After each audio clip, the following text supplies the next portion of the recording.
Всем привет, меня зовут Элла. В этом видео я хотела бы поделиться с вами своими наблюдениями и своим личным предпочтением. Почему же встречать Новый год в зимней стране намного приятнее, чем где-нибудь на пляже? Поехали! Я прекрасно понимаю, что среди вас сейчас есть люди, которые явно думают, что просто какая-то разбалованная девочка, которая на пляже встречает Новый год, сейчас будет рассказывать, почему же холодная зима намного приятнее какого-нибудь гамака под пальмами. Но я настаиваю на том, что это лишь изредка приятно поменять обстановку, но тем не менее каждый год в этом жить, наверное, не так приятно. По крайней мере, мне не хватает определенных вещей, которые, например, в Латвии у меня всегда были на Новый год, которые помогали как-то ощутить намного лучше саму атмосферу праздника, а именно новогодних праздников. Самое первое, так это то, что просто меняется время года. Сам факт того, что приходит зима, в этом году она особенно снежная, тоже нам помогает ощутить эту атмосферу праздника. Конечно, может быть, не всем нравится снег, не всем нравится зима вообще и холод, но лично я этим всегда наслаждалась, я всегда это обожала, потому что, кому же не нравится сделать такие суперские фотки в снегу, в лесу, но это же просто сказка. Причем не забывайте, что большая часть населения мира вообще ни разу не видела снега, так что несмотря на все неудобства, которые снег может принести нам, это тоже своего рода эксклюзив. Под вторым пунктом я хочу назвать нечто просто очевидное. Факт того, что намного становится меньше света, тоже помогает как-то ощутить больше эту зимнюю атмосферу. Ну и само ощущение праздников, их приближения. Потому что, например, в Мексике, в принципе, времена года не особо меняются, как ранняя весна, либо поздняя весна, то же самое, либо осень, либо ранняя, либо поздняя. В принципе, оно очень-очень похоже друг на друга. Ну и свет тоже, количество света меняется где-то 1,5-2 часа максимум, то есть, в принципе, в течение года, можно сказать, одно и то же. Из-за чего тоже сложнее немножко понять, что есть какой-то праздник, его приближение ощутить. Даже все эти декорации, которые вешают по всему городу,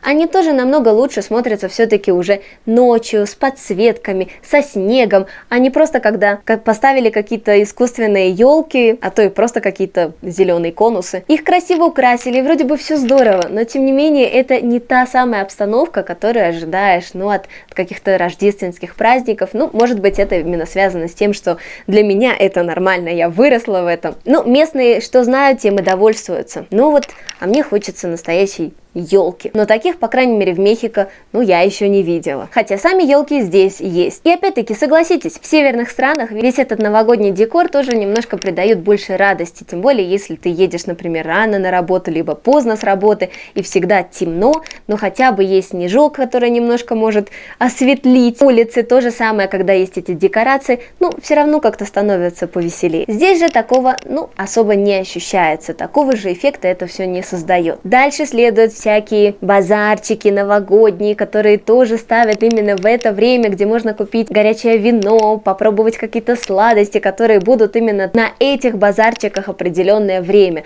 Вот это все тоже, конечно, придает намного больше радости. Здесь подобного особо, не найти. Конечно, немножко меняется, что продается в магазинах или на базарчиках каких-то, но поскольку они, в принципе, всегда здесь находятся, то как-то ассоциации, что именно Новый год, Рождество, это что-то будет особенное на этих базарчиках, лично у меня тоже как-то не складывается. И как же обойтись без каких-то определенных продуктов, которые просто обязаны быть на рождественском и новогодних столах? Это те же самые пиперкукас, что-то похожее на имбирное печенье, можно сказать, но оно все равно со своими особенными специями, это пиперкукас. Мандарины здесь тоже продаются все время, поэтому никакого особенного эффекта на Рождество и Новый год они не создают.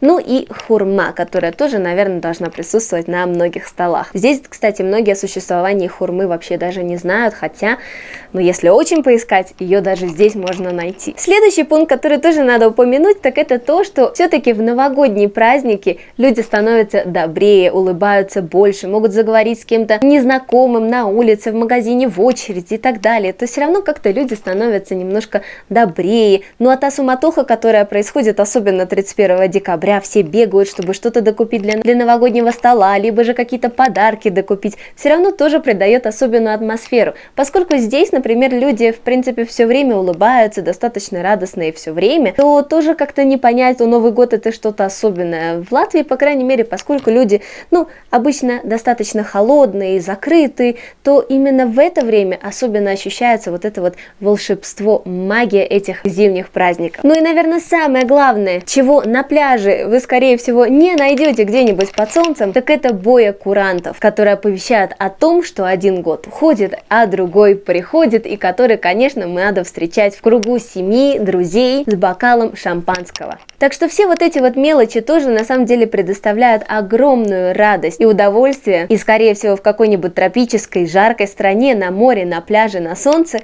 ну, скорее всего, у вас не будет. Так что лично мое мнение, что все-таки рождественские новогодние праздники, они должны быть где-то в зимней стране. Встретить Новый год где-нибудь на пляже, на юге, то это лишь такая экзотика. Но в основном, ну, лично я бы предпочла встречать эти праздники именно в зимних странах. Между прочим, те люди, которые уже долгое время живут в южных странах, общаясь с ними, мы приходим к одним и тем же выводам, что, в принципе, да, несмотря на определенные плюсы, которые, может быть, кто-то и видит в стране, где обычно всегда тепло, то есть определенные минусы, по которым ты тоже начинаешь скучать со временем. Так что пока твои друзья из северных стран тебе жалуются о том, как же выпал снег, как же это ужасно, как же все время темно, то ты, будучи в какой-то жаркой южной стране, тем не менее, им завидуешь. Но понять эту зависть достаточно сложно, если у самого не было такого опыта жизни в другой стране, в жаркой, на достаточно продолжительное время. Потому что только со временем, когда уже, наверное, накайфовался этим теплом, ты начинаешь замечать всякие плюсы, которые все-таки были